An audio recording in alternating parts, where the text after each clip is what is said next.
What is an adequate sleep? Okay. So uh, the sleep, there is a sleep quality and there's how much sleep you're getting. So if you have roughly around 7 to 8 hours of sleep, it is considered in bigger trials adequate for not only your nervous system health, but also your cardiovascular and metabolic health.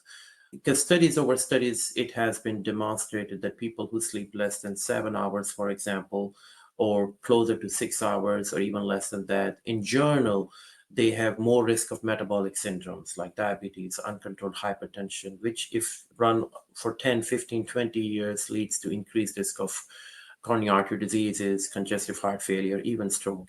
And if you have a sleep of more than 8 hours, closer to 9 hours or beyond, that is also pathological and is associated with increased cardiovascular comorbidities. So, roughly 7 to 8 hours is good. And we know that in addition to those things that we just mentioned, growth hormone spurt, your cortisol level decline, your core body temperature where it is, your immune system is bolstered during that time.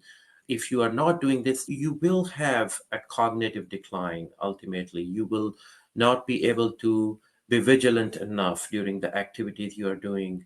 Your memory may have lapses.